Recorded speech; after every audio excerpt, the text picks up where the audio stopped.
Mali, pendant les années 90, a été présenté toujours comme un succès démocratique après les transitions, après la transition en 90-91.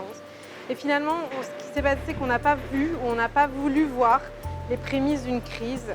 Ce qui se passe aujourd'hui est vraiment dramatique pour la région sahélienne, puisqu'en fait, il y a eu vraiment un effet dévastateur pour toute la sous-région. Le Burkina Faso est vraiment très fortement touché aujourd'hui par toute l'implantation des groupes armés, mais aussi le Niger, le Tchad et dans une moindre mesure la Mauritanie. Donc c'est vraiment un effet de la crise malienne sur toute la région sahélienne qui menace aussi l'intégrité des États, qui menace l'intégrité ou les principes démocratiques, la sécurité des populations. Et on voit que c'est vraiment des conditions très difficiles. Des populations civiles qui sont touchées tous les jours par des actes terroristes et les autorités locales. Ils n'ont pas tous la même façon de réagir par rapport à ce qui se passe, à l'implantation des groupes armés, à la diffusion du terrorisme. En fait, le Tchad et le Niger ont peut-être mis en place une politique un peu plus sécuritaire. Le Mali est dans une situation vraiment difficile et on voit qu'ils ont du mal à répondre à la menace. Il y a la MINUSMA, il y a la force Barkhane. Il y a aussi, ce sont des pans entiers de ces pays qui ont été laissés sans développement. Et on voit aujourd'hui que ça a un impact puisque les groupes terroristes fleurissent et aussi reçoivent aussi dans une certaine mesure l'assentiment et le soutien des populations. Et la Mauritanie, on pourrait dire que c'est un impact qui est plus économique, puisque le Mali avait l'ouverture sur le port de Nouakchott et finalement tous les transits commerciaux qui avaient lieu avant ont été vraiment touchés. Donc ça a un impact sur les marchands mauritaniens, mais aussi sur ceux qui vendaient les marchandises mauritaniennes ou maliennes des deux côtés de la frontière.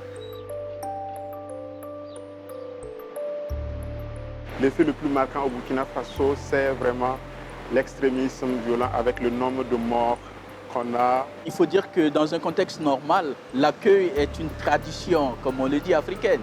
Donc il n'y aurait pas eu de problème. Et pendant longtemps, c'est une situation qui n'avait pas impacté la vie des Burkinabés. Les affrontements entre les différentes communautés, qu'elles soient religieuses, qu'elles soient ethniques, qu'elles soient professionnelles, alors qui met sérieusement en difficulté la cohésion sociale au Burkina Faso. Bon, je pense que l'impact le plus visible de la crise malienne sur le Niger, c'est le nombre de réfugiés que nous avons. Les réfugiés maliens qui sont obligés d'abandonner famille, terre, richesse pour se réfugier au Niger. C'est la démocratisation de la violence. On tue quelqu'un pour rien, ça c'est grave. Tout le temps, ça c'est grave. Le fait le plus grave de la crise malienne au Tchad, c'est l'insécurité dans la zone, dans les provinces du lac, du Kanem et une partie de la ville de N'Djamena. Et cette insécurité a engendré assez de déplacements des populations. Ces déplacements massifs des personnes a poussé les gens à se reconvertir. Celui qui vivait de la pêche ne peut plus maintenant continuer son activité. La personne se retrouve sur la terre ferme. Or, sur la terre ferme, les propriétaires sont là. Donc cela engendre des conflits entre les autochtones. Il y a deux faits, j'hésite dans leur classement. Le développement des trafics en général et du trafic des stupéfiants en particulier. Le deuxième fait est une propagation de l'idéologie de l'extrémisme violent. Alors, le fait le plus grave, peut-être que c'est au niveau de la cohésion des communautés. Et donc, elles subissent effectivement un impact important dans leurs relations sociales, économiques, culturelles et religieuses. Ça, c'est un aspect très important sur lequel il faut être vigilant pour que les tissus sociaux ne se délitent pas, c'est-à-dire qu'on ne va pas vers des fragmentations importantes.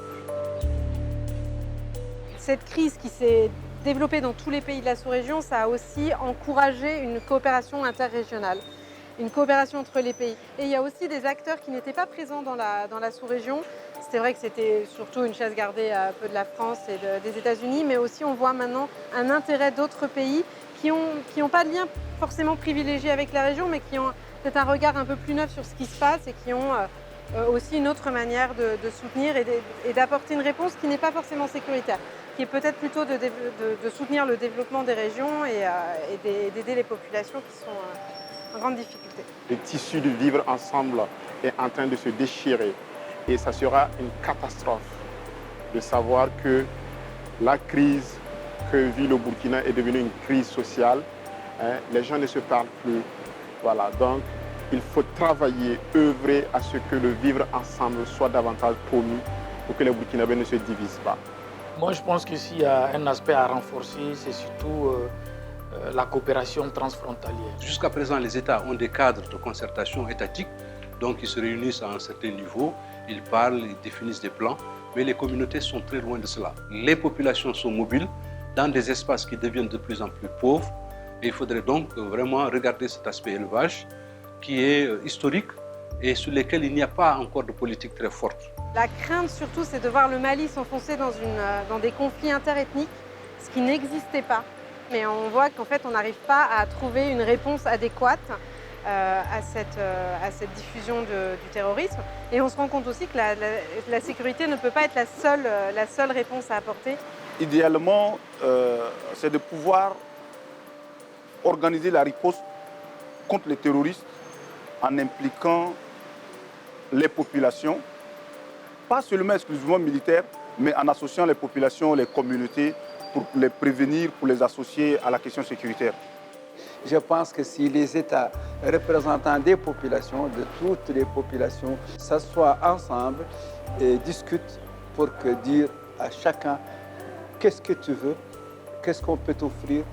Il est extrêmement difficile d'envisager une situation dans laquelle il y aurait un gagnant définitif et un perdant définitif.